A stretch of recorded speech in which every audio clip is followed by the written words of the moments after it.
Long ago, there was a prosperous city where knowledge, trade, and happiness once flourished. But a dark shadow had fallen over that city, a shadow that devoured every smile. That shadow had a name, Hakeem Luqman Saani, a man named Luqman, but by nature utterly cruel and greedily beyond measure. With nothing more than mediocre knowledge and a handful of medicines, he had brought the entire city under his grip. Taking advantage of his position as the royal physician, he had pushed through a strict law. No one could sell medicine or herbs without his permission. The result: even a simple fever remedy was sold at the price of gold. A poor man could not obtain treatment, even by giving away his entire life's savings. If someone could not pay, the Hakim would take their home, their livestock, or keep their children as slaves. For the people of the city, illness had become more terrifying than death itself, because death gave freedom, but the Hakim's medicine gave only bondage. It was in this high age of darkness that one day Mulla Nasruddin rode into the city on his old donkey, a large turban on his head, and a knowing smile on his face. He saw that the market had no laughter, no light, only fear. People passed one another with averted eyes, and at every corner the Hakim's soldiers stood searching, making sure no one was hiding cheap medicine. The mullah settled himself under an old tree in the middle of the city. Just then, his eyes fell upon an old father, sitting outside the Hakim's threshold, weeping, holding his sick son. A soldier shoved him and declared, "Until you bring a gold coin, the Hakim will not even check your son's pulse." This sight deeply troubled the mullah's heart. He went to the old man and said, "Brother, stop crying. Crying brings no medicine and eases no pain, it only breaks your resolve." The old man, with tear-filled eyes, replied, "O traveler, this is no physician, he is an executioner. He has made half the city his debtor. I have nothing left to give. My son will die." The mullah stroked his beard, looked toward the sky, and said in a loud, clear voice, "When falsehood rules, even a single word of truth is rebellion, and today I shall be that rebellion." He immediately announced to the city, "Hear me, O people of this city. I am a physician of the old school. I have a cure for every ailment. But the price of my medicine is not gold, it is your true story." This strange declaration spread through the city like lightning. People were both astonished and full of hope. When the news reached Hakeem Luqman Saani, his arrogance ignited with fury. He ordered his soldiers in a rage, "Bring that turbaned fellow to my court immediately. I want to see how much power his medicine holds." The soldiers went to the Mulla Nasruddin at once. The Mulla Nasruddin smiled, took his donkey's rope, and said, "Let's go, brothers. The time has come when truth knocks on the door of falsehood's palace."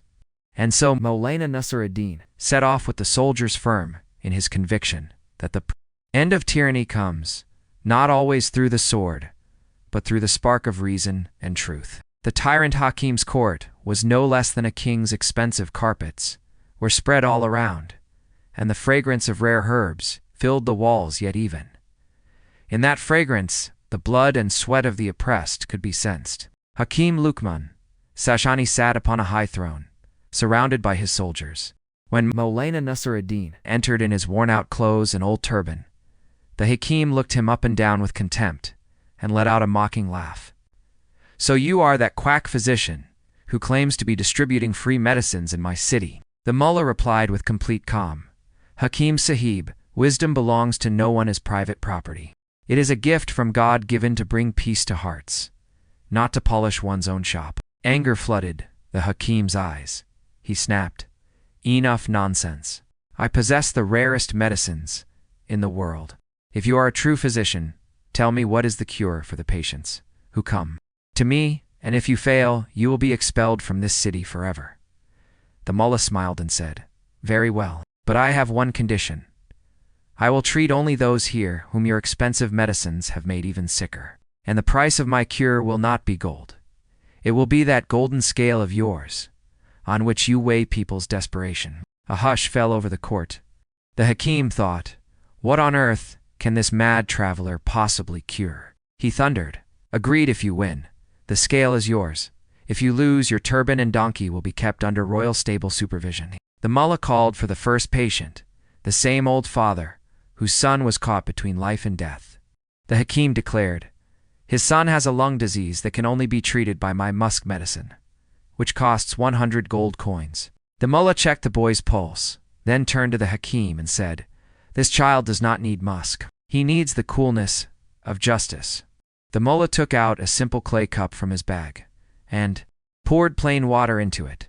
Then he told the father, "Blow into this cup, pour all the sorrow of your heart and the story of the Hakeem's cruelty into this breath." When the old man, weeping, told his story and breathed into the water, the mullah gave that water to the child to drink. He then declared in a loud voice, "The medicine for oppression is always found in the prayer of the oppressed."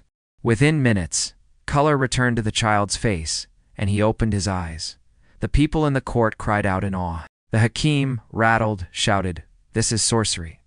How can anyone be healed by plain water?" The mullah replied calmly, "Hakeem Sahib, when the heart is pure, even water becomes nectar, and when the intention is corrupt, even musk becomes poison." This was only the beginning. The mullah had begun shaking the walls of the Hakeem's empire.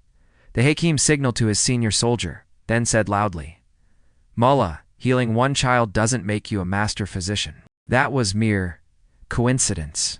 If you are truly a great healer, cure this my black potion." He produced a golden flask and poured a deep black liquid into a fine goblet. Smiling wickedly, he said, "This contains the extract of the world's most dangerous herbs. Whoever drinks it, their body goes cold and their tongue falls silent. The antidote is locked only in my vault. If you have something that can counter this poison, present it. Otherwise, admit your defeat." The people in the court trembled with fear. Everyone knew the Hakeem had silenced many opponents this way. Mulla Nasruddin picked up the goblet. He sniffed it.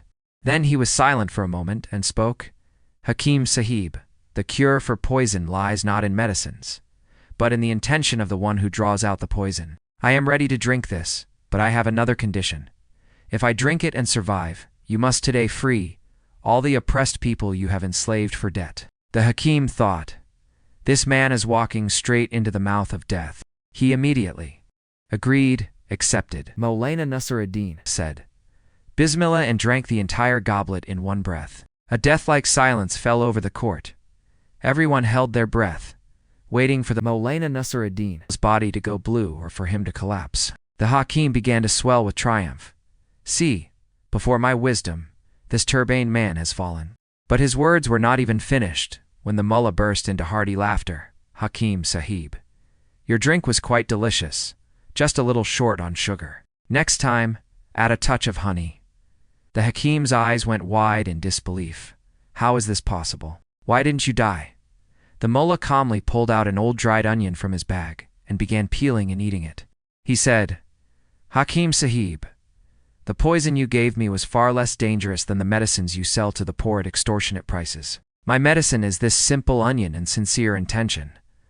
A person whose stomach is filled with lawful sustenance is untouched by your manufactured poisons." The crowd erupted with joy. Long live Mulla Nasruddin. For the first time, Hakeem Luqman Saani felt the fear of his own defeat. He understood now that this traveler was no ordinary physician.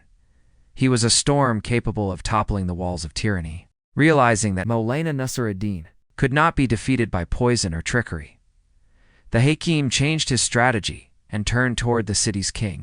The king was always a suspicious man, who feared he was suffering from some unknown illness. The Hakeem whispered in the king's ear, "Your Majesty, a sorcerer traveler has arrived in the city who is cheating people with false comfort. If he casts a spell on you, the kingdom may be in danger." The king grew alarmed and immediately summoned the mullah to the royal court. Mulla Nasruddin arrived at the court on his donkey. The Hakeem was already seated beside the king, smiling smugly. The king thundered, "O man, the Hakeem says you pretend to heal without medicines. Examine me today. If you do not find the right solution to my illness, you will be imprisoned forever." The mullah held the king's pulse, looked into his eyes, then drew a long, cool breath. Silence filled the court. The Hakeem thought, "Now the mullah is trapped." The Mulla Nasruddin said with great seriousness, "Sultan, you do not suffer from any common illness. You have contracted the disease of golden walls. Its cure exists in no herb in the world. only in the soil found beneath the shoes of the most contented and at peace person in this city. The king asked in bewilderment, "What kind of cure is this?" The mullah answered, "Sultan, until you rub that soil upon your head, your restlessness will not end. But remember, that person must be one who has never caused pain to another soul." The Hakeem seized the moment and declared, "Your Majesty, I am the greatest physician in this city. My soil is surely the finest," but the mullah stopped him.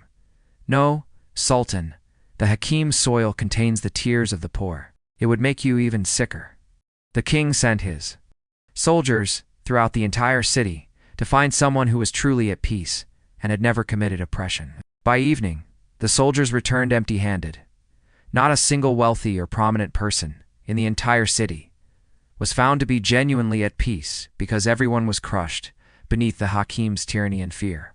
Finally, the soldiers brought back a poor farmer who had been found sleeping in his field. When asked whether he was happy, he said, "Alhamdulillah, I have nothing to lose. So I have no fear." Mulla Nasruddin turned to the king. "Sultan, do you see where true peace lies? The Hakeem made you dependent on medicines and stole your peace of mind so that you would remain forever in his debt." For the first time, the king recognized his own mistake. The Hakeem's face went pale. The mullah had torn the curtain from his empire of fear. The king ordered all the Hakeem's vaults to be opened, but Mulla Nasruddin, "Sultan, the real prescription still remains."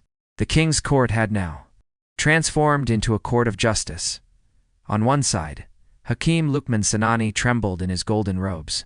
On the other, Mulla Nasruddin stood in complete serenity. When the king saw the effect of the farmer's soil and the mullah's words, he understood that the real illness was not in his body but in his system, which this cruel Hakeem had corrupted. The king declared in a thundering voice, "Mulla Nasruddin, you have opened my eyes. This Hakeem has robbed my people of their peace in the name of medicine. Now you tell me, what is the cure for this deceiver?" The mullah stroked his beard and replied with a smile, "Sultan, the Hakeem has for years sold fake medicines and stolen people's peace. His cure is neither prison nor the gallows. His real cure is that same golden scale on which he used to weigh people's desperation." The mullah then ordered all the Hakeem's vaults to be brought to the middle of the marketplace. When the vaults were opened, so much gold and coin poured out that the debt of the entire city's poor population could have been cleared 10 times over. The Hakeem's face had turned white. The man who had enslaved people just yesterday was now himself crushed beneath the weight of his own sins.